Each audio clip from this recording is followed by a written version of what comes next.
what I understand, he's international. So really happy to be doing this. This council is really excited about doing this. So at this time, to move forward with it, I'll turn it over to our Public Works Administrator, Justin Holland. Thank you, Mr. Chairman. Thank you, council members, for giving us just a moment to recognize an individual who's made a really significant accomplishments, who's made significant accomplishments to the city of Chattanooga. Today, we'd like to just recognize the work that he's done. He's one of our most loyal and motivated team members. Gene Hyde has decided that it's time for him to enjoy another chapter of his life and is retiring from the city. But before he goes, I think it's noteworthy to recognize world-renowned. Gene's served the city in Russia, and he speaks fluent Russian, so maybe he will speak some type of Russian for us, and we can understand bit and piece. So he is Gene was an urban forester, and Gene, you can come on up if you'd like. I'd like to talk about you and let them look at you as well. But before he goes,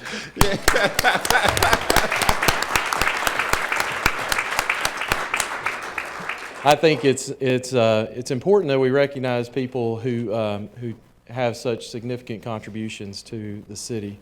I've known Gene for most of his 30 years developing and managing the Chattanooga's beautiful tree canopy. I had the honor of going to school with his daughters. And I just want to take a moment to recognize some of his professional and personal achievements. He received a BS in forestry from LSU and a Master of Forestry from LSU, and I think he wanted to retire the same year that they won the National Football Championship. Is that right? Go Tigers. That'll be the last time I say that, Gene. He's an ISA certified arborist with the municipal specialist certification and holds a Tennessee certified commercial pesticide application license. His professional services to our community and nationally include past president of Tennessee Urban Forestry Council in 1991, the past board member for the Tennessee Urban Forestry Council in 1991 to 2002. He's developed the Tennessee Landmark and Historic Tree Register. He served as a chairman for various committees of the Society of Municipal Arborists and served on the board from 2006 to 2009. He's been the president of the Society for Municipal Arborists from 2009 to 2010. Currently is the chair of the Past Presidents Committee. He's contributed to numerous articles and presented at a number of conferences nationally, locally, and throughout the state. He served as a judge in various events during the Tennessee Tree Climbing Championship, which I would have loved to have seen myself. He's been a speaker, obviously, at several state conferences, and he served as the ISA State Director for Tennessee from 2004 to 2006. He's the chair of the Chattanooga Green Committee, was the chair of the Chattanooga Green Committee from 2007 to 2013. Gene's been employed with the city for 30 years, since 1990. So what a significant career. His awards include a council member award from Tennessee Urban Forestry Council in 2000. He's the Award of Merit from the Society of Municipal Arboriculture in 2005, Urban Forestry Award for individual group partnership from the Southern Group of State Foresters in 2005, Gold Leaf Award from the International Society of Arborists in 2007, and Society of Municipal Arboriculture Lifetime Achievement Award in 2012. Gene's married. He has 2 grown daughters and 1 grandson. I think Gene's had such a wonderful, rewarding career with lots of awards, but I would think that, and I know Gene very well, Gene is not someone who seeks out awards. People recognize Gene for his significant contributions. He's left a legacy with the city, and part of that legacy is continuing now. He's participated in the selection of his successor, and Gene was adamant that he be able to do that. He has, and I'll let Gene introduce his successor in just a moment, but at this time I'd like to just take a moment and let us recognize Gene's career and give him a round of applause.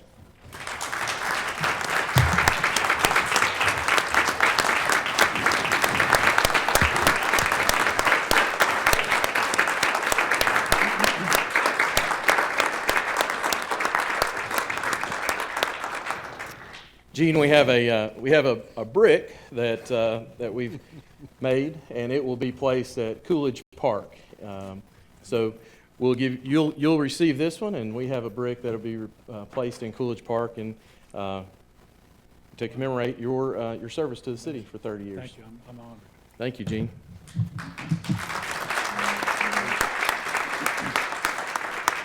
Hey, Gene, get back with him and give your whole speech in Russian, okay? Это невозможно. Impossible. He says I'm fluent in Russian. That's not true, but I will say Здравствуйте. Я очень рад говорить с вами, which means hello, and I'm very glad to talk with you guys today. At any rate, really wanted to say that if I've had any success in what I'm doing, basically that degree of success has to be shared with a lot of people. First of all, City Council for your support. Secondly, the Tree Commission. I have 3 Tree Commission members here today. Michael Stroke, if you'll stand, Carol White, and Bruce Bloom.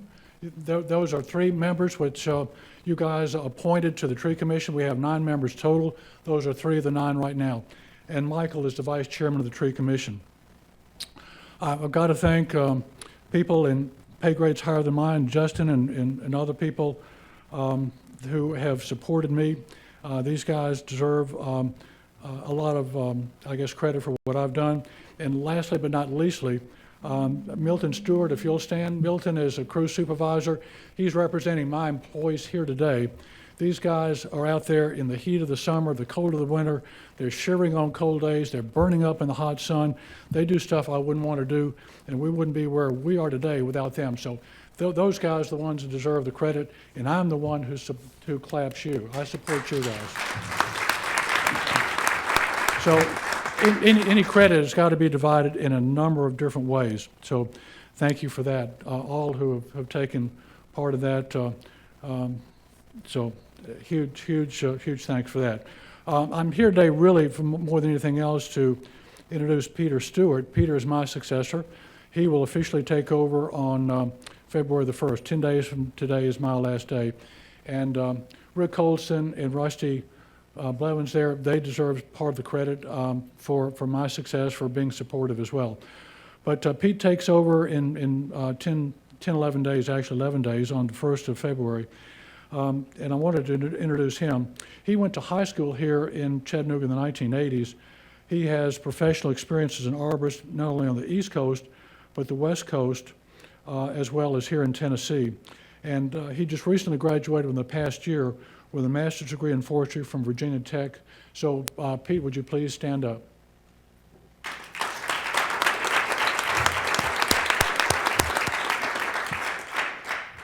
People have asked me, what are you going to do now that you retire? You're going to retire. And I'll tell them I want to do something that's very simple and non-controversial, like run for city council. Notice this, tongue-in-cheek. Anyway, never mind. At any rate, with that said, I'll turn the program, Justin, back over to you. Here you go, Gene.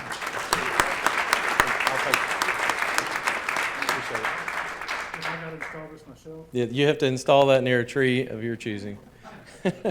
Thank you, Mr. Chairman, for giving us a few moments.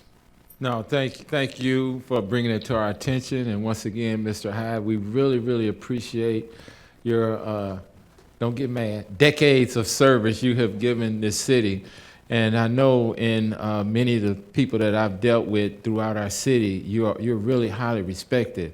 And one of the true experts internationally in horticultural, whatever you call it, you do tree surgery, whatever, tree doctoring, but I understand you're the best, and I've really enjoyed some of your very interesting conversations we've had when you've done work in my district, and they were so interesting that I can't even mention them in public. So he does have a uniqueness about him in his job. So once again, thank you for your service, and I know you'll be consulted with from time to time on, things that probably only you know and only will ever know. Mr. Chair, I'm the one that's honored to have been able to work with you guys in the city of Chattanooga for 30 years. I'm not a native Chattanooga. This is my home now and always will be. So it's a desire to, an honor to have worked here at that kind of time. Thank you very much. Let's give them another round of applause.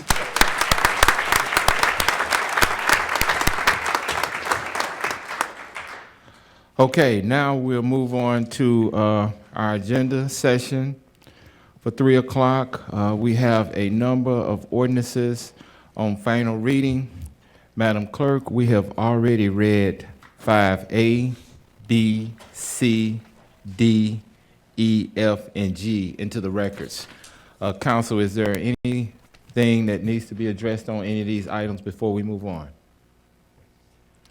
Seeing none, Madam Clerk, let's read ordinance on first reading. Councilman Ledford. Thank you, Mr. Chairman. I was looking for Councilwoman Coonrod, but I see she is absent at the moment. We're to make sure that E was tabled. Mr. City Attorney, that will be missing from tonight's agenda or order of business. And I'm just looking at the revised agenda link that Maria in our office did as of 3 o'clock, and it's already been done. All right, thank you, sir. Thank you, Councilman Ledford. Yes, sir. Okay, now, Madam Clerk, we will move on to ordinances on first reading. 6A, Finance. An ordinance to amend Chattanooga City Code, Part 2, Chapter 2, Section 2-409, Section 2-410, E, 3, and Section 2-418, relative to the Fire and Police Pension Fund. Seeing no lights, let's move on to 6B. An ordinance to amend Chattanooga City Code, Part 2, Chapter 5, Article 3, Division 2, Sections 5-71, relative to temporary beer permits, Section 5-75, relative to distance requirements, and Section 5-87, relative to Station Street, and to add Chattanooga City Code, Part 2, Chapter 5, Article 3, Division 2, Section 5-89, relative to training. Seeing no lights, Madam Clerk, let's move down to, Resolution 7A will be moved up to the first item on our business tonight under presentations. Yes, sir, Anything else you like? that's already been done on your agenda for this. Okay, that's already been taken care of. Yes, sir. Okay, thank you. Okay, Madam Clerk, resolutions 7B, C, and D has already been read into record. That closes this portion of our meeting. There is no departmental report tonight, this afternoon, I should say. So now we will move on to Public Works and Transportation with Chairman Mitchell. Thank you, sir.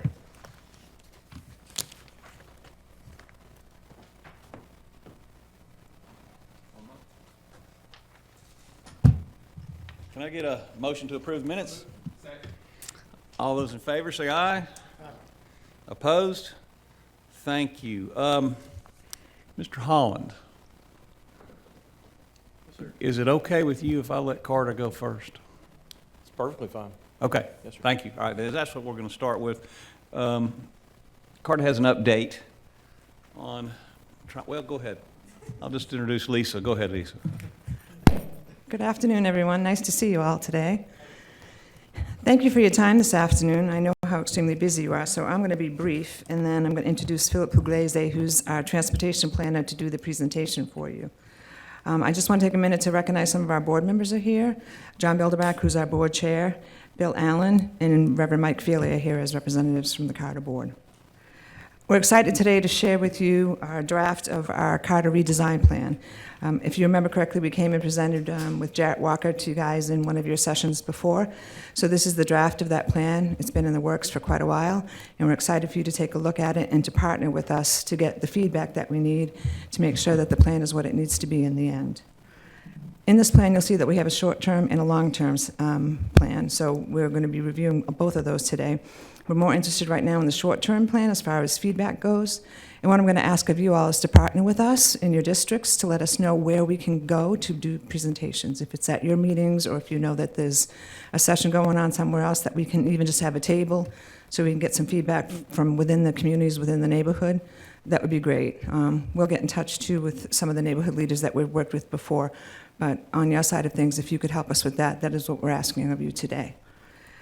So now I'm just going to turn it over to Philip. He's going to talk about how transportation is key to freedom of choice, to live, work, and provide for economic mobility. And I'm very interested for you to see how much work we've put into this and the stakeholder group has put into this. Thank you. Thank you. Hello, Philip. Hello, Mr. Chairman. Thank you very much. Make sure I'm on. Very good. Well, thank you for your time today. I want to give you a brief background on CARTA services and then dive into our system redesign plan just a little bit. Many of you know CARTA from our traditional bus service. We provide 17 routes throughout the city and carry over 3 million passenger trips annually on our combined services. We have some newer diesel hybrid buses, as well as our new all-battery electric buses that are in service as well. We operate 3 neighborhood routes in and around in the city using neighborhood-style buses. And then you're quite familiar with our electric shuttle program and our downtown electric and North Shore electric shuttle. That is also linked with our city's public bike share system. And with the course of the development of the electric shuttle program, CARTA evolved into the Chattanooga Parking Authority and owns and operates Shuttle Park North, Shuttle Park South, and the North Shore Parking Garage, as well as on-street parking enforcement on behalf of the city. CARTA also operates our caravan service, which provides about 50,000 trips for those with disabilities each year, as well as we own and operate the Incline Railway Network. But what we really want to focus on is transportation and moving people from the proverbial A to B. But if we think about A, that's typically where you live.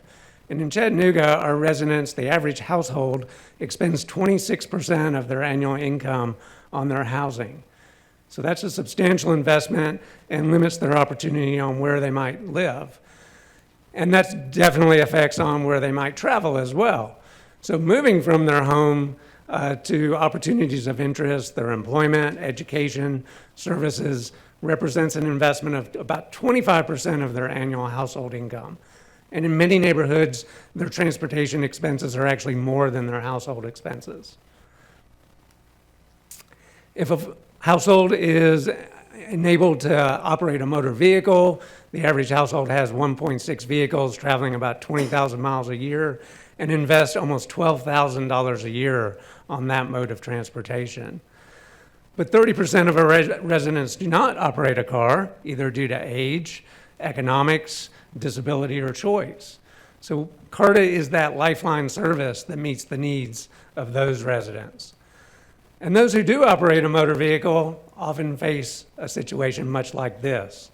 With increasing congestion, we can invest in additional travel lanes, such as Atlanta in this example, and you get a situation that might look like this. We talk about the future and the role of electric vehicles. They still kind of look like this. We might be autonomous vehicles, and it still might look like this, with perhaps slightly greater throughput. And we might have shared mobility with Uber and Lyft, and those vehicles still give you a situation like this. So the role of public transportation to provide basic mobility and the ability to move people is really unmatched. From a geometric standpoint, mass transit is the framework of this type of solution. And it's really about accessibility. So it's not just moving from one place to another, but it's enabling people to access the services that they need to meet the needs of their lives. And that comes down to freedom of choice in where they live, where they work, and how they access those services. So we need a multimodal framework to move people from A to B, and that's what we want to present to you today. The opportunity is real. In a metropolitan area, 50% of our trips are less than 3 miles, and nearly a third of those are less than 1 mile. Yet, close to 60% of those trips are still done by automobile. So that in fact affects congestion, affects air quality, public health, and our investments in parking and other infrastructure. So CARTA wants to try to alleviate some of these situations. We've been looking at how we can best improve our services. So since late 2017, we've been working with Jarrett Walker and Associates on our system redesign plan. We've gone through a variety of goals and choices, looking at transit concepts, presented a draft plan throughout the community, and have working towards a final plan for review by the public over the next several months.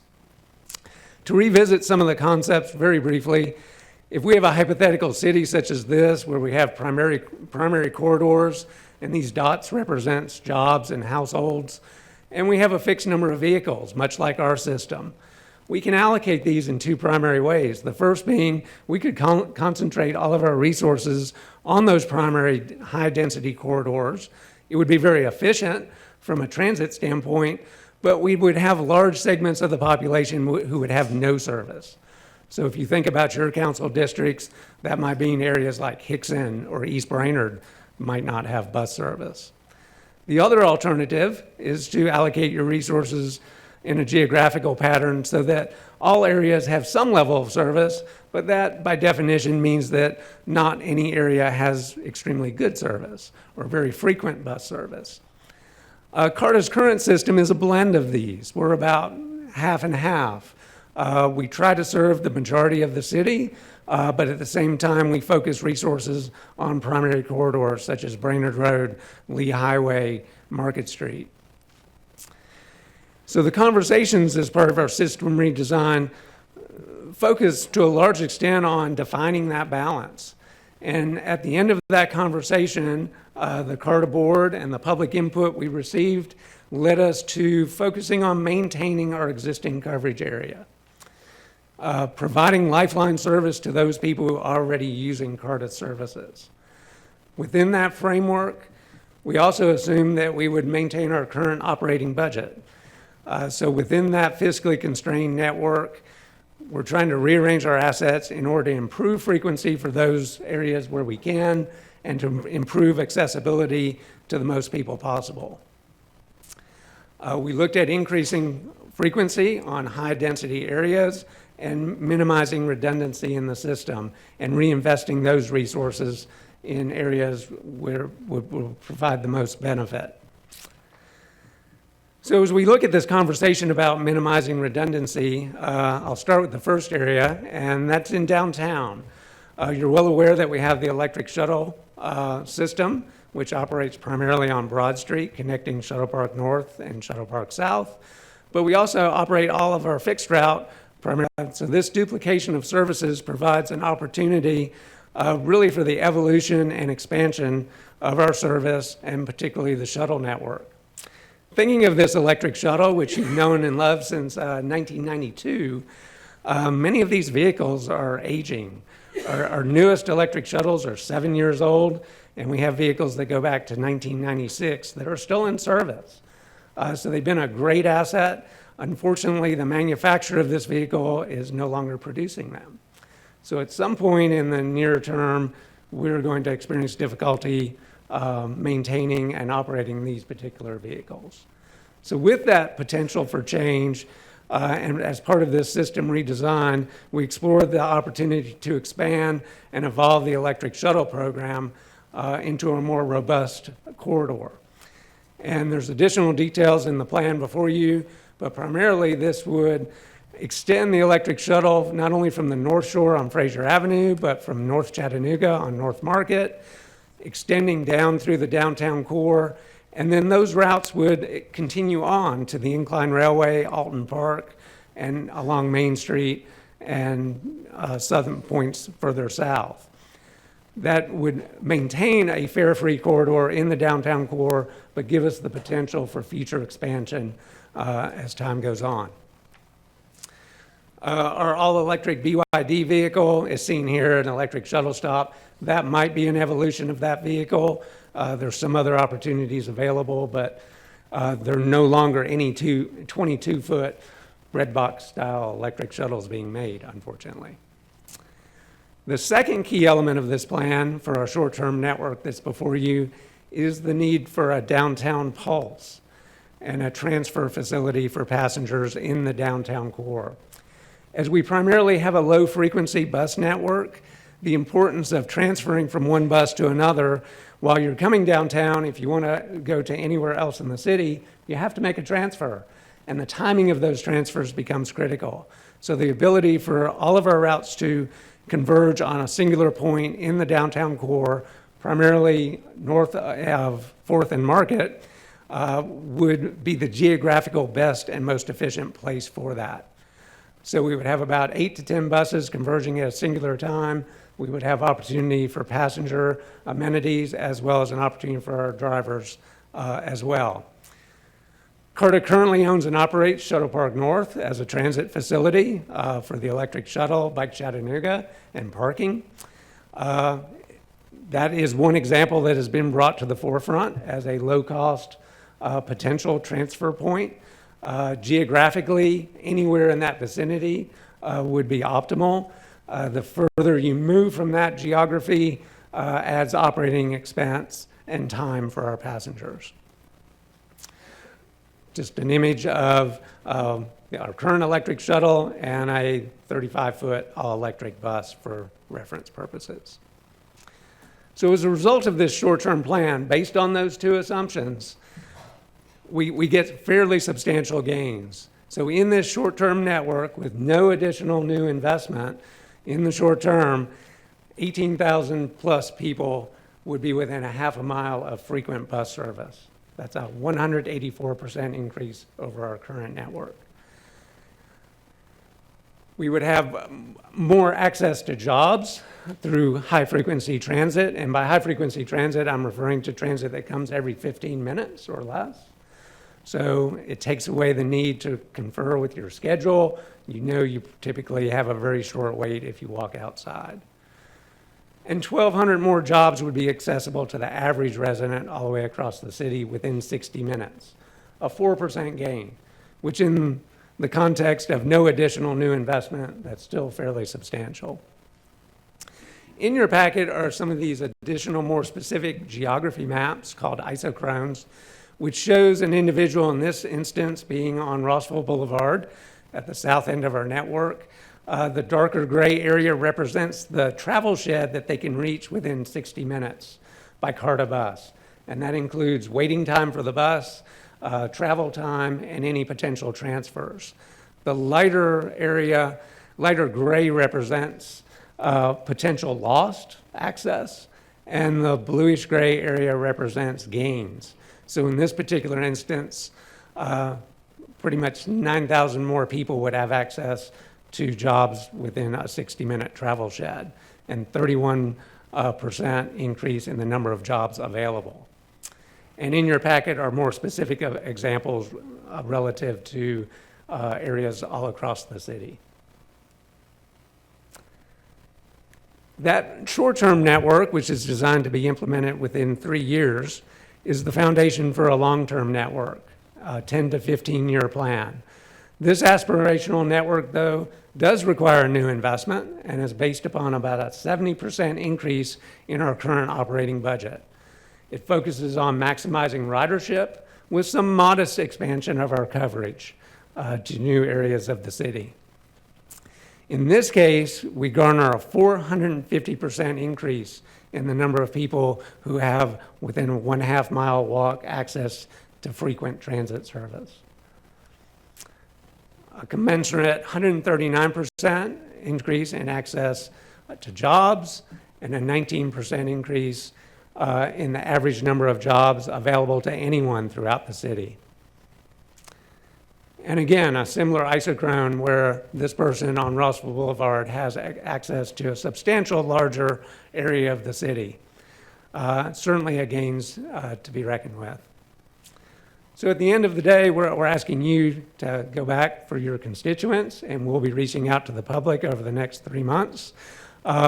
Is this short-term network an improvement for you as an individual, for you and your neighborhood, and for the city at large? And we would welcome your support on advancing this conversation. And then at that point, we'll present a final recommendation to our board and bring back to you at that time. Welcome any questions you might have. All right, I'm looking and I see first Councilman Henderson. Thank you, Mr. Chair. So in the study, and I don't know how much dialogue we had with sort of other entities in the city, like RPA, and in other words, long-term planning to create some kind of comprehensive plan of what we would like to see. Obviously, everybody has a choice as to where they live. And if you choose to live sort of out in the rural areas, you understand what comes with the services out in the rural area. But if we're going to concentrate on transportation, on trying to improve the life of particularly maybe some of our people that are aging, was there any consideration given to what it would look like to try to draw our elderly that are, so that we could let them age in place, create some kind of medical corridor where all of the services could be offered relatively close, so that you have a frequency and ridership with the technology corridor that we have. I know a lot of the technology people tend to have transportation, ride the buses, have bicycles. They're vehicle-less in many cases. What's the comprehensive plan of trying to attract and draw?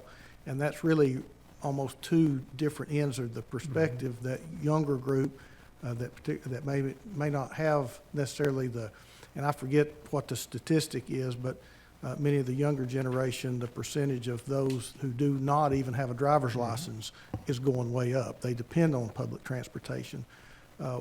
What was the plan looking at trying to come up with a comprehensive plan to include the aging in place, to service a medical corridor to where they could have all of their needs met, as well as close proximity to the jobs? And I saw some of the screens you had with the number of jobs that they were accessible to was way up, which I commend you on that. Because really, I think in the end, transportation should kind of really boil down to how accessible is it to your place of employment. Yes. Answer your last point first.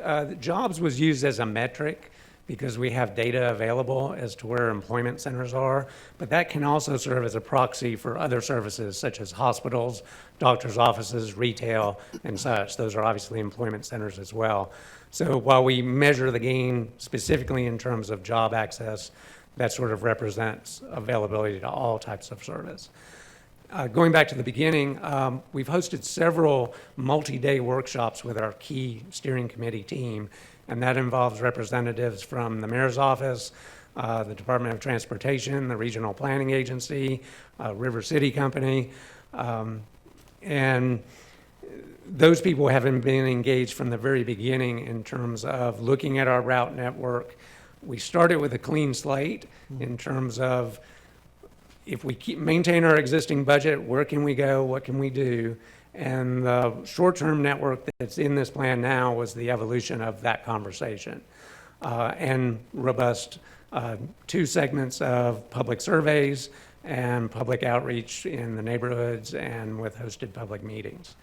So the routes that are there, that does tie in with other planning processes such as the Health and Education District, the One Riverfront Plan we're looking forward to participating with, as well as the Regional Planning Agency's long-term plan. Back up and say that one more time. What, that last sentence?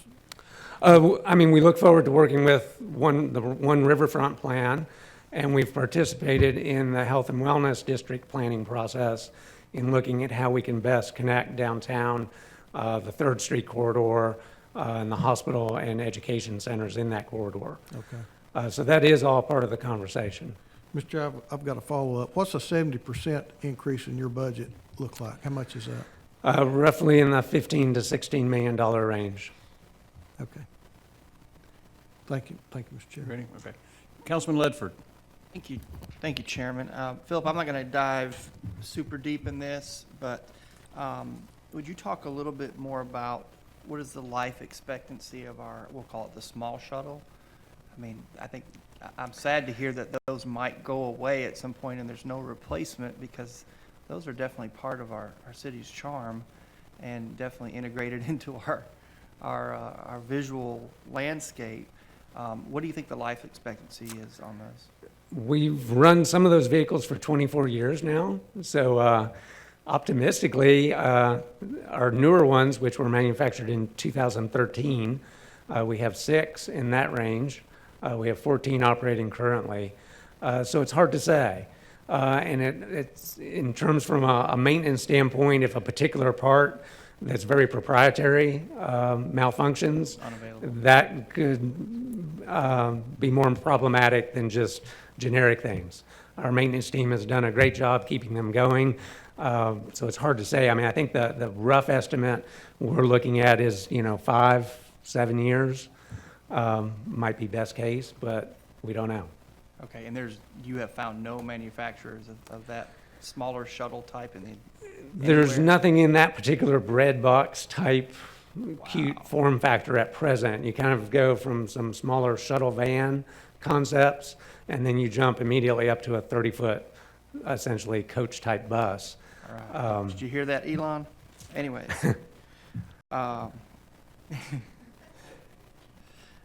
So talk to me. Councilman, you're right, it's pretty incredible. Pretty incredible that all the cities our size It's and kind of, someone's just not doing it. wow. I don't know, I guess it must be a demand thing, but go ahead, Yeah. I'm sorry. So talk about the changes. We've talked, and I know I've had talked with the entire team, including Lisa, about changes to something that I think needs to be addressed, and that is transportation from certain challenging areas out to Chattanooga State, to the Gun Barrel, what I call the Gun Barrel Medical Corridor, which is your Route 4, I believe, and the improvements that you see on the horizon. And then I'd like for you to follow up real quick with I keep seeing this box in the presentation that says the redesigned shuttle would provide 10-minute service from North Chattanooga to Shuttle Park South 7 days a week. If you would touch on that, elaborate a little bit more, and I'm going to stop there because I've got all kinds of Okay. questions that we can go offline with. In terms of the shuttle corridor, basically you're taking 2 routes that run on a 20-minute frequency, and then as they converge on the downtown core at Shuttle Park North, then they would be alternated. So there would be a bus coming by every 10 minutes. Every 10 minutes. And it would operate as a fare-free corridor. And so it would essentially replicate the shuttle route and essentially expand the shuttle route service, because now you would have a 1-seat ride potentially all the way from North Chat to the Incline Railway. So in theory, all around downtown, you can, about every 10 minutes, you can catch a ride. Yes, in that corridor, on In that that Broad Street corridor. corridor. Yes, it would Okay. replicate essentially the current shuttle operation. Okay. I'm just fascinated with us getting around downtown better. Yes, So, and great. and the opportunity is with new vehicles is they would be higher performing vehicles, they would have air conditioning, they can travel further and faster. So we are limited in some sense by the existing shuttle form factor. Okay. Very good. And I think I might have missed your other question in terms of expanding into other areas. Yeah, the Chattanooga, the challenging areas that we've discussed, and Lisa, we've had several conversations on this, areas for people like to go to TCAP, to get to Chattanooga State. There's been some hurdles there that I'm just very fascinated with trying That to was our solve. primary challenge in that from a demographic standpoint, people are relocating, and that's why I mentioned the housing cost issue. As people relocate to find lower cost housing, they're moving further afield, which then puts a burden on CARTA to attempt to try to provide service to those areas which are much more expensive for us to operate to. So essentially, as people move out, we can't offer new or frequent service to those areas unless we cut something, or unless you allocate us more funds. And so that's the challenge we're facing. So as you see increased development, especially in your district, we're very limited on how far out we can push. And that's where this conversation came about that balance between ridership and coverage. And at this point, the thought was we're going to hold on to what we have, try to invest resources in the most dense, most productive areas, and then as new investment comes online, we can look at modestly expanding our coverage while continuing to invest in frequency. Great. I look forward to following the progress. Chairman, thank you. Thank you, Councilman. Councilperson Burrs. Thank you, Mr. Chair. It's sad that the shuttles, nowhere in the world they're being made, right? Not by that company, so, and it's that specific form factor, whether in the next 5 years, a new manufacturer will come online, new electric vehicles are being developed all the time, there may be a new opportunity for The us. problem I've got is that you're running these very large buses, mostly empty. And what I'm trying to figure out is how we justify running these big buses. I got just two things, because I've just seen this, Philip. But we run these big buses, and they're not very full. Whereas the shuttles are really full and really active, what we're calling the shuttles now. And what I'm understanding is there's no alternative at this point, right? Not from just a pure vehicle standpoint, but I would have to say our buses don't operate empty. Oftentimes the buses you see downtown, downtown's typically the end of the route and people are transferring. So the buses you see on Market Street are empty, but they quickly fill up once they start I'm talking about the moving ones about. I see on Brainerd Road, Lee Highway, maybe at certain times of the day, but I'm not seeing them very full. In fact, yeah, so I'm pretty sure they're not full. So what are we saying? Are there imaginative alternatives to either or? What are other cities doing? I think the fundamental question comes down, and if you recall Jarrett Walker's presentation to you, I think several months ago, a lot of it is basic geometry. And operating a 30 or a 35-foot bus is fairly close from a cost perspective to operating even a much smaller vehicle. There's not that much difference. As a transit agency, the vast majority of our costs are embedded in labor and not the capital and operating costs of the vehicle itself. And I'll be happy to share you our load factor data. Don't have all that data on Well, top of the my Mayor's head, but- Council studied it, and one of the things they looked at, that we looked at, I'm looking at this hour to get from where you're going to go to transfer and all, that's an hour in a town our size is no, it's, I'm seeing That's you not saying- good. We need better transit. Yeah. Absolutely. We All right. need better transit. Yeah, so that if women want to take their kids to daycare, and then, we rode the buses, okay? And it was closer to 3 hours. So unless you live downtown, you're kind of out of luck. How are we reaching out to people who do have to live further out because of housing costs? This plan addresses the connectivity standpoint. So with no new investment, by improving our pulse and having a downtown transfer center, that helps reduce the overall travel time. But the only other way to do anything more than that is with new investment and adding new routes or adding frequency to existing routes. And our choices would be either to disenfranchise people who already have service and have a much smaller footprint, or garner additional investment. And that's where the evolution of that short-term plan to the long-term plan does demand additional investment. I mean, 70% additional investment is no small sum, but you get fairly sizable gains and improvements in connectivity with that. Have we looked at partnering with VW and some of the other centers that are way out, or Chat State? Have we looked at partnering with them, because it benefits everyone if there's proper transportation? Just wondering if we've thought about that, because industry here does have a stake in this. Have there been those discussions? There have. So we've had extensive discussions with the Chattanooga Chamber of Commerce, with the Convention and Visitors Bureau. I think all of these organizations have a stake in moving people throughout our city. We would welcome interest and investment from our industry partners, from the health and education corridor to Enterprise South to other industrial centers. Their ability to get employees to the job is critical, especially with a very low unemployment rate. So being able to capture individuals who live much further afield, that's important. But we can't carry that burden by ourselves. And we're limited in our operations to the resources we have today. And those do include the vehicles, our electric shuttles included, as well as our entire operating network now. But without adding additional So we frequency haven't or had routes, those, it's we difficult. haven't had those discussions. It's only been through the chamber, right? Primarily through the chamber, yes. I mean, we've had discussions with specific organizations along the way, but nothing within your specific context, I don't think. Okay, thank you. Thank you. Councilman Henderson.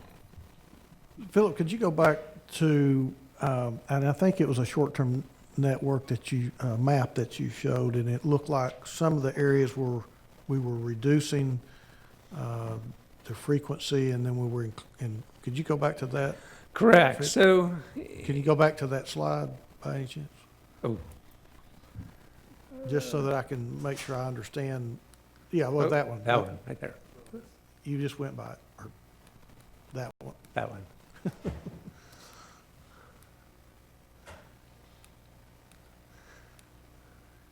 Sorry. Here we go. Can I just clarify one thing while we're finding that slide? Councilwoman Burrs, I'd like to address just a couple comments on the Enterprise South. So we had Enterprise South service for about 3 years up there. We met multiple times with all of the folks up there, all the businesses up there. And some of them do not encourage folks to ride. They encourage folks to do other things. But the ridership wasn't there. They just didn't, people just wanted to take their own vehicles. And we've had multiple conversations with them. We've had multiple conversations with Chat State. We've had multiple conversations with UTC. So it's been an ongoing conversation with them since I've been here. So, I mean, it's not something that hasn't gone on. So I just wanted to point out that little clarifying piece. And on the vehicles for the shuttles, we've looked everywhere for those that we can't buy from another country. We're not allowed to do that. Our funding sources do not allow us to do that. So it has to meet Buy America standards.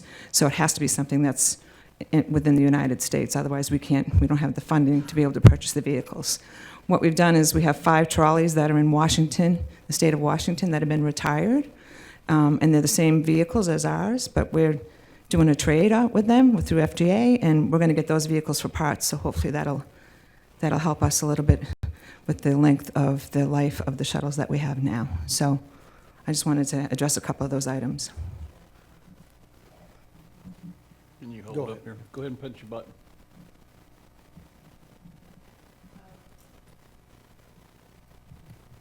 So the ridership isn't there because the service wasn't timely, or the service was timely, everything was good, but people didn't want to ride?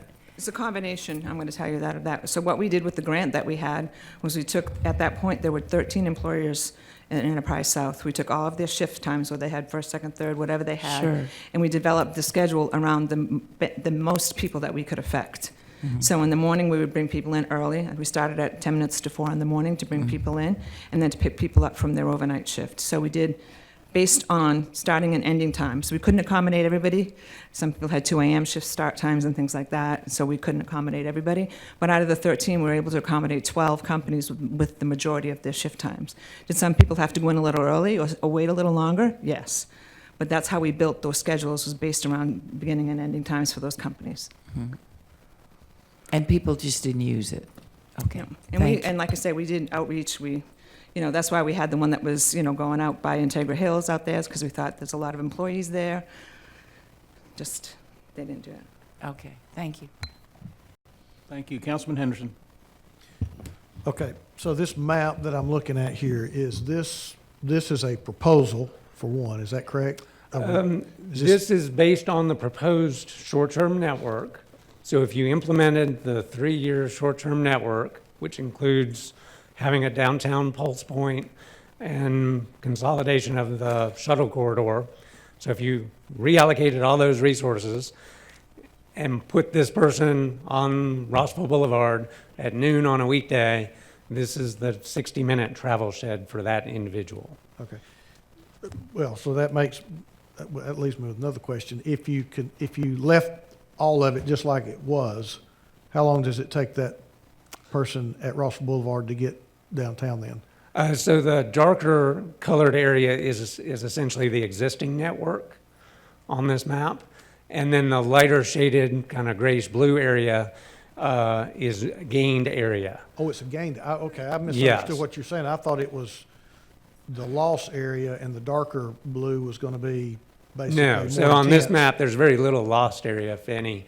So for example, this person within 60 minutes could get to St. Elmo and Alton Park, whereas under our current system, by the time they could not. By the time they went downtown and waited for another bus. So where is the lost area on this? There may not be any on this particular case. However, this is a better case scenario, so I cherry-picked this one, our consultant did. Okay, There are winners and losers. So there are very specific points in the city. That's why in the plan, we give you a variety of selections. There are particular places where we've cut back frequency for that particular segment. So if you happen to be an individual in that area, you may have a slightly smaller travel shed, but the overall improvement for the system and for the city is beneficial. okay, and this one is not the 70% increase in. It is not. This is the short-term network. Yeah, okay, all right, thank you, Mr. Councilman Gilbert. Just briefly, when you, organization, figured out where the areas are located, did you sit down with the housing authority to find out where the people are located now, since downtown has changed in the last 13 years or 15 years?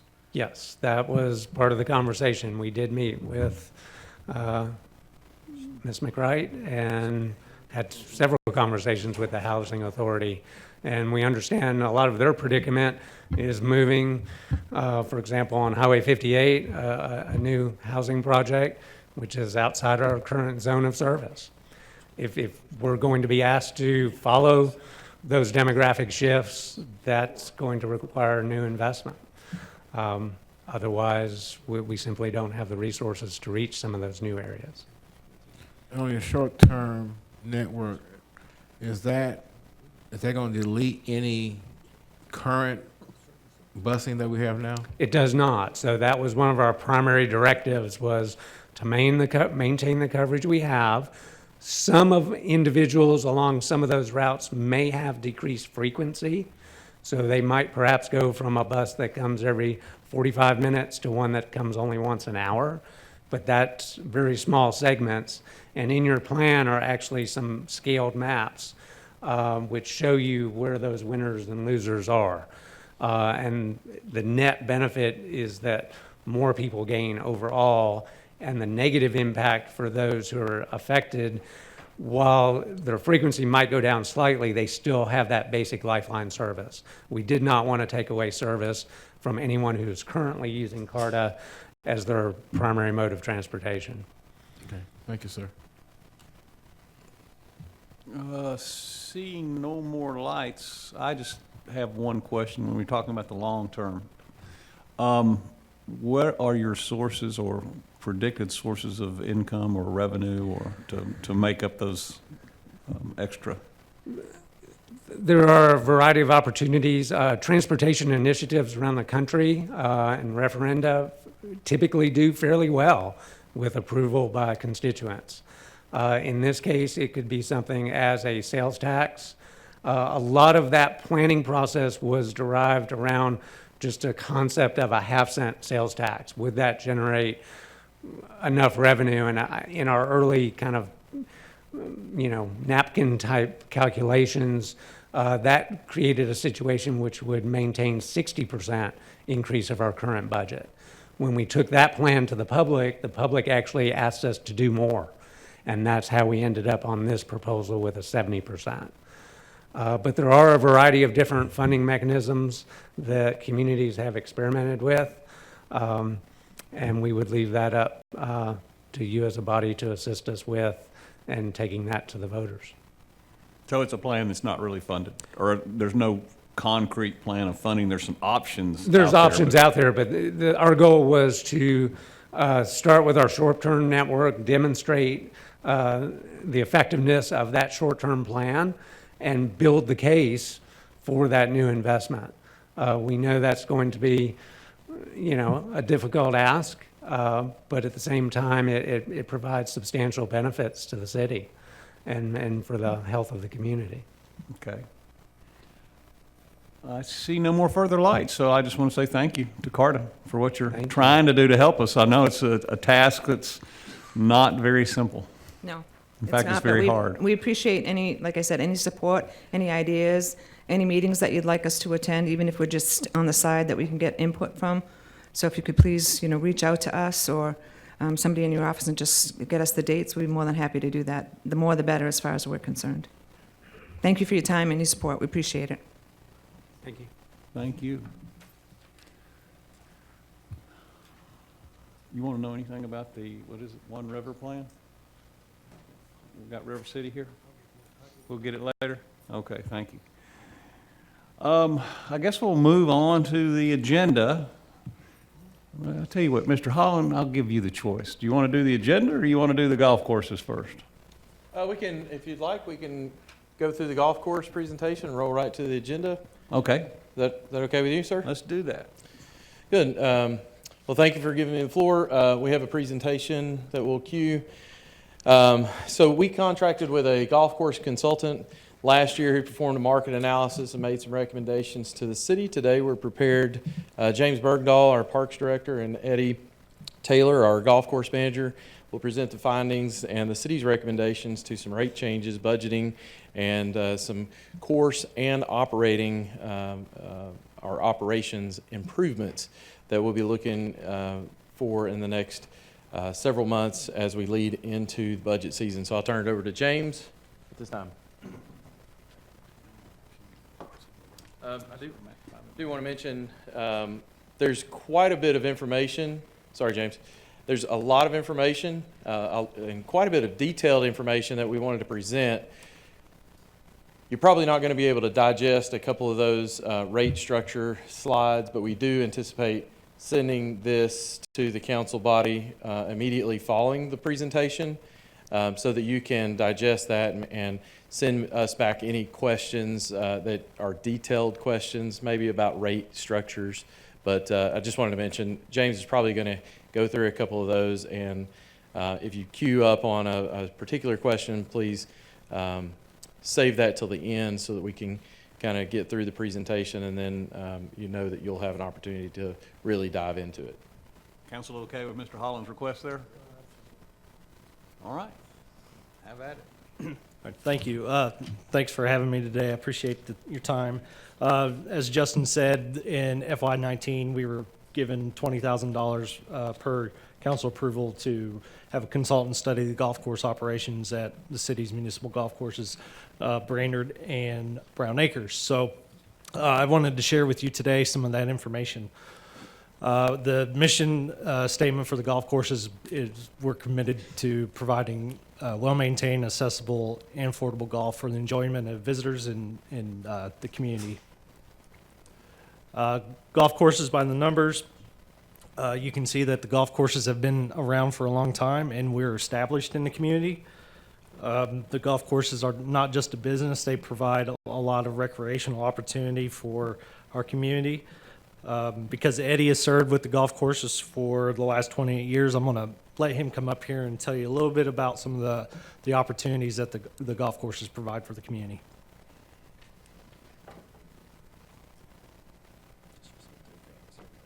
Good afternoon. This is a picture of a recent middle school golf tournament that Brainerd Golf Course hosted. The majority of the local schools use our courses exclusively for their practices and matches, and all of those rounds are done at a deeply discounted fee of $5 per child. This is a picture of a group of golfers that we that access our course through through a partnership with Therapeutic Recreation. They're out there about 12 weeks a year. They do mainly instruction on the driving range, but they do get to play on the golf course some. This is a picture of a recent Christmas lunch held by our Brainerd Women's Golf Association. They play at Brainerd Golf Course for 30 weeks a year, and they're the only women's association that's at a public golf course in Chattanooga. This is a letter that they wrote to the mayor fairly recently about how well they were treated and the success of their golf tournament that they had this past summer. This is another letter from a group in the community called Volunteers in Medicine.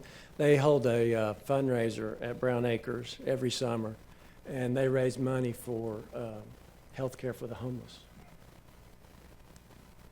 I'm going to turn it back over to James. So the golf course consultant assessed the golf course's operations on both courses, and as well as a survey to our golfers in the community that utilize those two courses. There was over 600 responses from the survey itself, and to highlight a couple things, point out that 72% of those surveyed thought that capital investment is needed to make it a more competitive level, and then nearly half of the surveyors thought the golf courses are important in the community recreational opportunities, and capital improvement should be made at those courses. Whoop, I went too far. Okay, sorry. So also in the survey were comparisons. We were compared to several of the other public courses where we actually rated very high and very favorable among the users.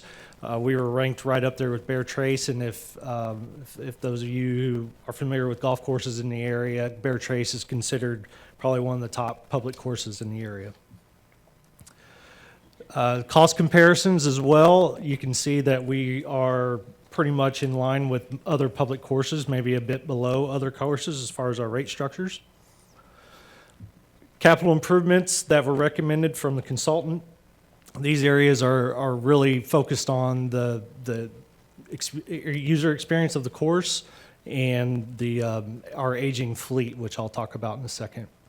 So here's some photos of some of our drainage issues. You can see the fairway and just overall drainage of the courses. Cart paths are in very poor condition. And then other improvements for the sand bunkers all need to be replaced or rebuilt. And then there's areas of safety and aesthetics that could use some assistance with improvement. You can see the rotting cross ties on the one photo. So what we would like to do is propose a 5-year capital plan for the golf courses, and $250,000 a year to go to equipment that's at the end of its life, plus an additional $1.6 million for the next 5 years for critical infrastructure needs. Here's some our lovely equipment that most of it is 20 plus years old. We spend over $30,000 a year in parts alone just to keep our fleet running to maintain the golf course. Here's a chart with our 5-year plan, which will provide priorities for the equipment for each course.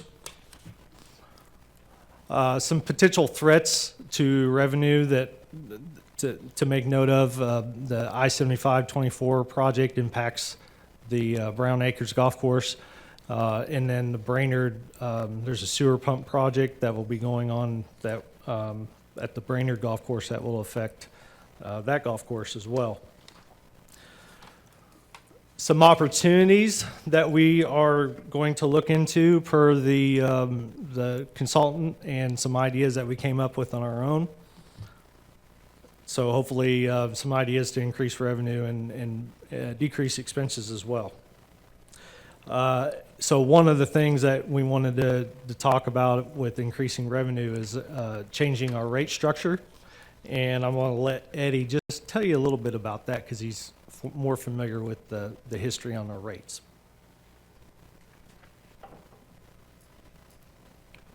We haven't had a fee increase of any sort in 7 years.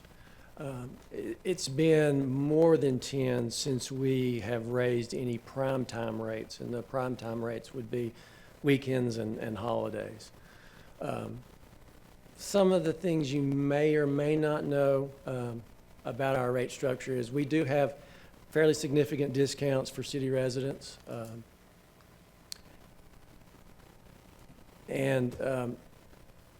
Our recommendation is quite a bit less than what the consultant recommended. The consultant recommended a $6 increase and to discontinue the resident discount.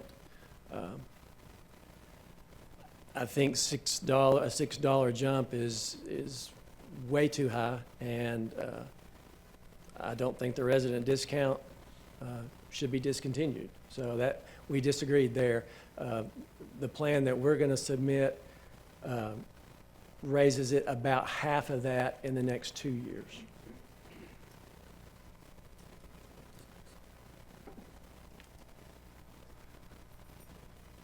That slide just shows you the increase over the next couple of years based with the current. That includes our annual passes. So in conclusion, you know, the golf courses are very important to the community, and they haven't had a major capital improvement since 1991, I believe. So we'll be presenting this in this year's FY21 capital project submission as well. So we'll be back here to hopefully discuss this more in the future, and then we'll be back very soon to get the approval to raise the rates. So with that, I'll open the floor to questions. Thank you. Councilman Henderson. Thank you, Mr. Chair. James, what's out of the, I don't know, 180, 200,000 city residents that we have now, I'm not sure what the number is, what's the percentage of city residents that use this golf course? So the survey, you know, is a portion of the city residents or of golfers, and 45% of the golfers that were surveyed were our city residents. So, but how does that yeah, calculate so, to city residents is what I'm asking. well, what's our rounds per year? Well, I'm not asking how many rounds were played. I just want to know I'll have to individual. research how many. I Okay. can't tell you that. Could you, if you could find that out? Yeah, I think sure. it should be relatively easy to find out. I just want to know the percentage of city residents that use these golf courses. So I'll interject because of some data that I'm familiar with. 600 participants, 600 people were surveyed, and 44% of that 600 were city residents. And so, just to extrapolate, I don't have that figure in front of me, but we can get that for you, or we can. I think 44% of the people who play golf and were surveyed were city residents. I don't know if that helps answer your question. And there were 600 responses. Okay, so less than 300 of our 200,000 population. Would that be a fair assessment? Who responded to the survey? Okay, so is that, the answer is we don't know how many city residents use the course? I think the answer is we don't know the exact unique number of, statistically, we don't know the exact unique number of participants. And so 600 people were submitted a survey, 44% of those were city residents. Okay. Sorry. Okay. Councilman Gilbert. You said one of the fields in Brainerd, you said 1929, correct?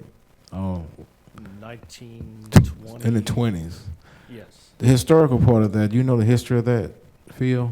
Eddie, yes, the golf course was built in the 20s by Donald Ross, 9 holes. Donald Ross was a world famous golf course architect. And then at some point they added the additional 9. when was that? At some point they added the 18 total. So yes, there's significant historical value to that golf course. So in your view, is historical in a sense, that field itself? 1920s, yeah, it's pretty old. Been around a long time. Appreciate it. Thanks. Okay, any more questions, council? I just have one, and I think my position is pretty well known about what I feel about our city-owned golf courses. When was the last time either one of these golf courses even broke even on a yearly basis? It's been a few years. So far, this current season, it's not the fiscal year, but the current season, which goes across 2 fiscal years, we're currently in the black for this year, calendar year. We'll see how that comes out at the end of the fiscal year, but it's been several years since we. You have any idea? Yeah, he has an idea. How you doing, Eddie? Good, how are you? It's been prior to 2015, and what's important about that date is we redid the greens at Brown Acres, and we had to do it over the course of an entire summer, which was 2 physical years for budget purposes. Just as soon as we got those greens back online, there was a major sewer project out there that was part of the consent decree, and it lasted over a year. So we ran tons of people off with that sewer project. Mm-hmm. And Brown Acres has underperformed because of it.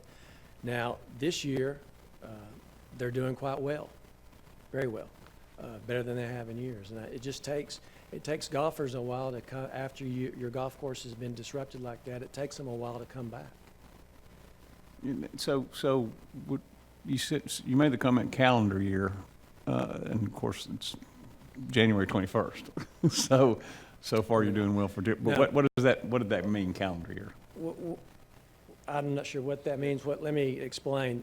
This physical year, Mm-hmm. the golf courses are in the black as of December 31. And that would be starting July 1? That would be starting July 1. Okay. A lot of that's, the golfers are coming back to Brown Acres, and some of it's just a good run of weather. Yeah, and weather is so critical. I realize. Do you think, as best you can predict golf, as far as rounds being played, do you think there's a shot at least breaking even this fiscal year? Yes. Generally, this time of year, in the middle of winter, you're right there, break even, a little bit less. I hope to hit on a normal year where I break even. I hope to hit March 15th no more than 150,000 or so in the hole, and I can climb out of that in April, May, and June because those are our busiest months. Yeah. So we're in pretty good position this year. Okay. All right, thank you. I still see no other questions. So is that all today? But we're going to get some follow-up, this documentation that you were kind of showing us quickly today. Yes, we'll send it to the clerk and for her to distribute to the council members tomorrow. Oh, Councilperson Burrs. We're a sports city, and we're segmented into different sports areas. So we could ask how many people, we spend a lot of money on bikes, how many people bike, or how many people play golf, or how many people run, or how many people take part in any one of these sports. We're very diverse. How many people play softball? Because we've sunk a ton into those. I happen to very much, as my colleagues know, favor the golf courses. Have you done any projections about once you institute some of these great ideas that are very creative and which I like, what kind of revenue they could generate? Because I think the golf courses ought to break even. So have you any idea about what they would generate to break even? I really don't. There's some information that's out there with some of those ideas of potential, but we haven't run any projection per se to say that we know that these ideas are going to produce X amount of revenue. Okay. And your sample of 600 is a research sample. Was this out of the 175,000 people? It's The city? It's from the database of those who actually use the golf courses. Okay. So we don't know about the city itself, though. If we really went on selling and doing those sorts of things, we don't know how many, because 600 is a very high sample. I mean, that's a great sample, particularly if it's of just the people that are playing golf. 200 or 300 would be a fabulous sample for the whole city.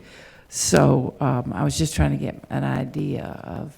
Yeah, I don't think I can give you that right now. We can look through our database to see what our total Chattanooga resident database is. That might help, but I don't know if we can. Yeah, well, pull out a- it's a really good sample. Yeah. If you know research, it's a really good sample. I was just trying to figure out.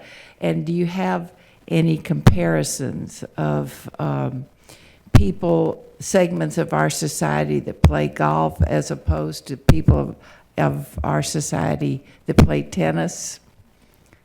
I don't Because we spend a believe lot of money that- on those yeah, courts, too. The survey was specific to golf, so that we didn't, I don't believe there was a question on there regarding other activities, if I Yeah. recall. Yeah. Well, if you're going to have the argument of not that many people play golf as compared to what? Tennis courts, softball fields. It's a segmented society, and I think you all have done a fabulous job in making golf available to everyone, particularly folks that might be challenged otherwise. So, thank you. Thank you. I owe it all to Eddie and his crew. Thank you, Councilperson. Thank All right, is that all for today for the golf courses? That is it, sir. Unless Okay, there are so other now we'll go to questions. the agenda. Yes, sir. All right, great. And thanks, Council. Those were all good questions and good comments. I think we're starting with Public Works today, and I think I see one resolution for this week. It would be 7C, or, yeah, E, excuse me. Let me take these things off. They just get in the way. 7E. A resolution authorizing the administrator for the Department of Public Works to award contract number R18004-201 to PNC Construction Incorporated of Chattanooga, Tennessee, the Scramble Interactive Streetscape on First Street in the amount of $833,106.55, plus a contingency amount of $83,500 for a total project cost in the amount of $916,606.55. No lights. Wait a minute now, wait a minute.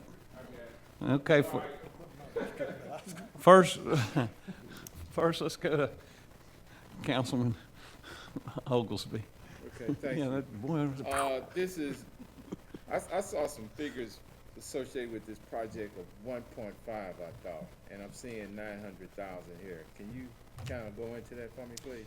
So I can, let me invite Dennis Dennis Malone, our Assistant City Engineer. Clay Oliver has also been the project manager for this, and I'll let them describe and respond to any of your questions. They can also describe the rendering that you see.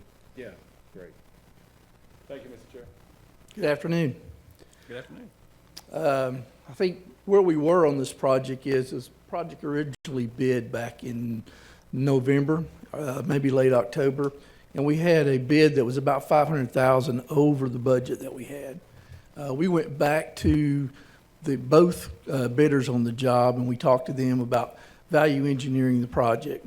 We went through a process of seeing if we thought we could get to the budget number that we had with them, and with one particularly, which was PNC, who continued to go down the course with us to get to a final repricing of the project. And really the main part of the project in that was there was a wall that was in the upper portion of the existing stairway that was to be built, and was also going to serve as a mechanical room for the plumbing and for the electrical that was part of the project.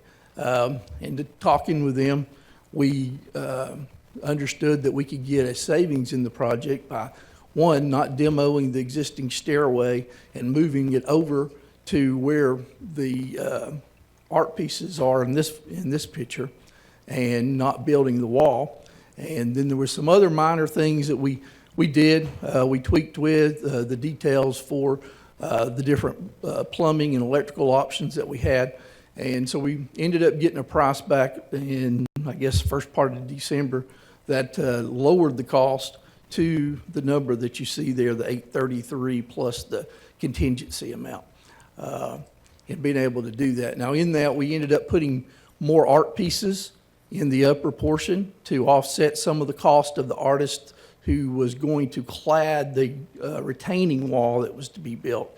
Now, the contract for the art pieces is a contract that is held with River City Company, and they hold that contract with the artist to purchase the art pieces, and then those art pieces being donated to the city and would be installed underneath our contract. So some of the costs that you see that is going up towards that 1.5 would be the cost of our contract plus the contract that River City holds with the contractor or the artist to combine those two things into one project. So this, has, I don't know, this kind of just crept up on me, so that's why I'm asking these questions. This was originally budgeted in the first of the year? Yes, it is. Okay, because I don't recall, not to say it's not in there.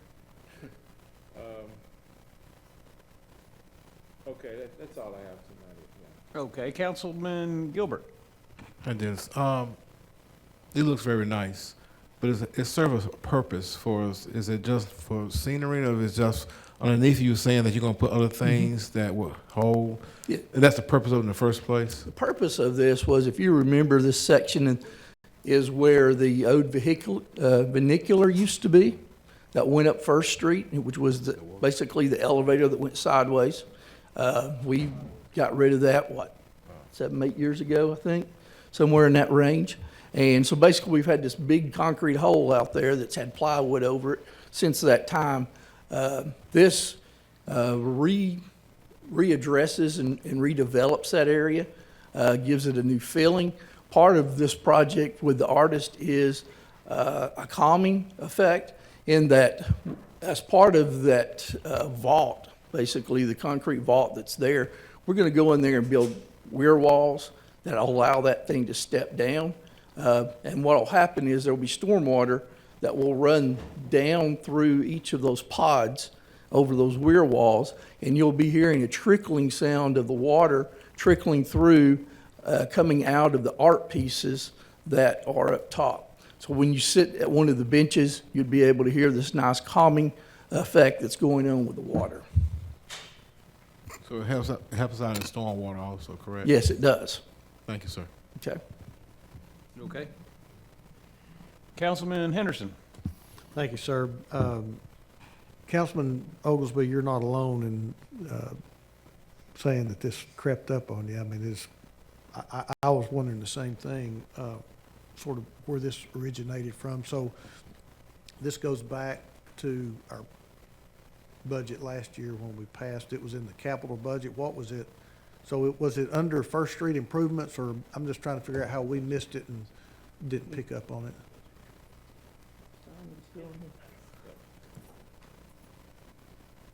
I was mentioning to Dennis, I'm not sure which budget year that was in, so Justin will be able to help us.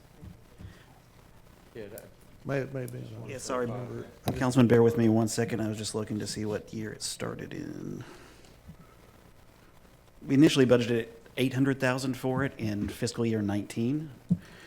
And then the balance of the contract amount will be receiving funds from River City to cover the additional 200, or let's see, what's the contract about for, 900? Yeah, for that remaining 166. You okay? So it'd really been the year before. It wouldn't been this past summer, but been before that. Yes, sir. Yeah, okay. All right. And then, so who, what was the origin of this? I mean, Justin, did Public Works just say, hey, we need to do something here? And So there was a partnership. I'll go back up to the funicular. We explored for about 2 years a way to repair the funicular. We had some serious injuries that yeah. occurred at the funicular. The funicular could not be operated as an elevator. In the end, the state was going to require that if it was going to be operated, that it had to have an operator present at all times. There's only one other funicular in the state of Tennessee. It's at Hillbilly Golf in Gatlinburg. So you can go there and still see one of these contraptions. It's operated, by a fee that people pay to play golf. When we looked at a repair and to make all the safety accommodations for the funicular, we contacted our elevator company, who would have been the most logical mechanical company to look at this. It is considered an amusement ride and had to be manned. So we didn't really have a choice but to disband it. It was complicated and required a lot of maintenance ongoing, and there were several safety issues we didn't feel like we could overcome. That was the origin. We later put it out to surplus. A gentleman bid on it and cut it up for scrap metal and scrap parts for $100. And it left a hole in the First Street streetscape. So the connectivity between one of the city's most iconic bridges, Walnut Street Bridge, and then one of our most iconic downtown features in the aquarium had this kind of void of hardscape for connectivity. So that was the origin of that. We partnered with River City, and there have been several iterations of what this would look like since we began that discussion. okay, all right. I'll take this chair. You all right? I don't see any more questions, so we'll move on. Thank you, Dennis. Okay, this is for next week's Public Works agenda. 7F, please. A resolution authorizing the acceptance of a conservation easement on tax parcel number 108MB049.03 located at 1100 Deer Creek Lane relative to the Spring Valley Bank stabilization and authorizing the mayor to execute all documents pertaining thereto. Okay, let's go to G.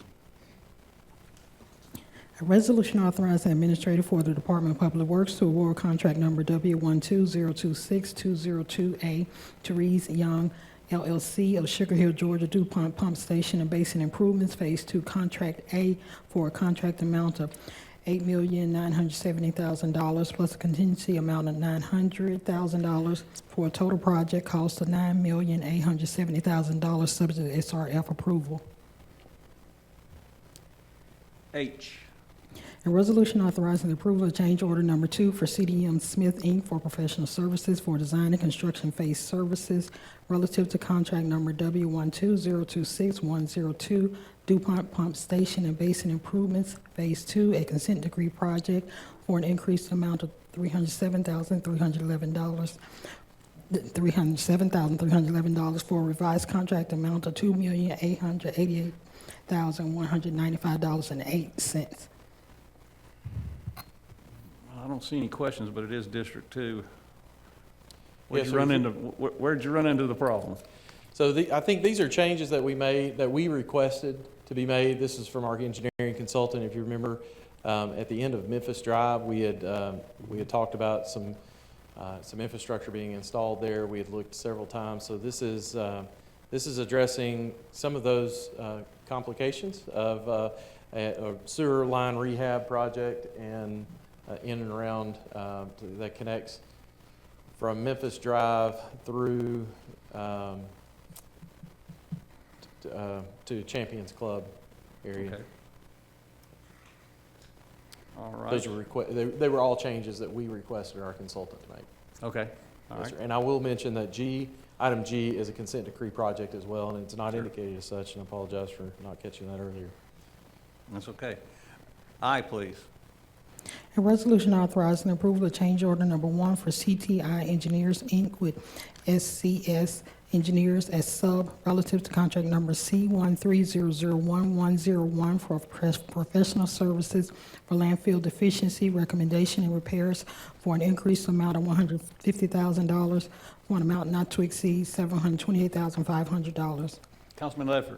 Thank you, Chairman. Justin, we covered this in strategic planning, I think, last week. But this is this the extension of the contract for monitoring? Yes, sir. It is, and it's coming through as a change order. That's correct. And a couple of these you see, they come through like this, and then it has a cumulative total for the contract. This year's increase request is for $150,000. Okay, so the meat of this is 150, not the 728. The increase is for 150. Yes, sir. Correct. Okay, thank you. Thank you, Chairman. Thank you. Jay, please. A resolution authorizing the administrator for the Department of Public Works to renew the current agreement with CTI Engineers, Inc. relative to contract number C16001101 for professional services for landfill groundwater sampling, monitoring, and reporting for year 3 of the 4 optional years in the amount of $120,600 for an amount not to exceed $416,500. Why did you even turn your microphone off? No. Councilman Ledford. Why'd you do that, Chairman? I don't know. Justin, same question, same answer. Same answer. Yes, Thank you, sir. Thank you, Chairman. Thank you. Kay, please. A resolution authorizing approval of change order number 1 for Tri-State Roofing Contractors LLC of Chattanooga, Tennessee, relative to contract number Y18004-201, replacement roofing system for Burning YFD Center Building for an increased amount of $23,570 for a revised contract amount of $86,939 plus a contingency amount of $6,500 for a total project cost of $93,439. No lights. L, please.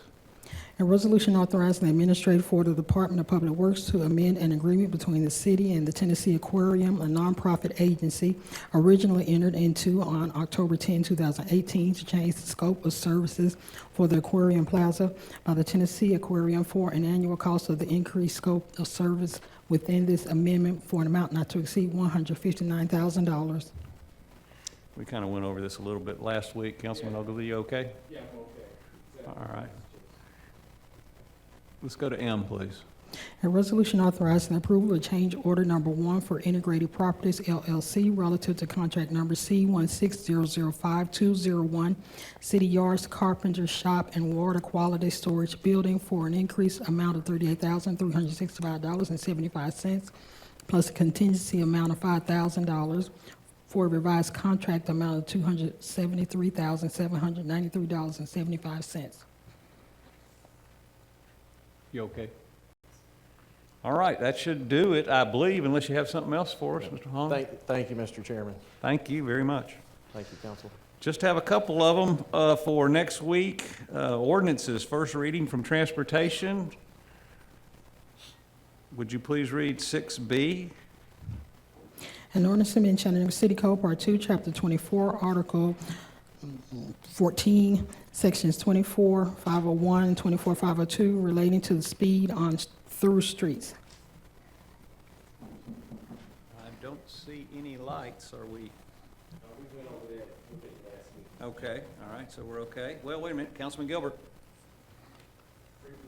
Well, you gotta push it and let me turn you on here. Okay.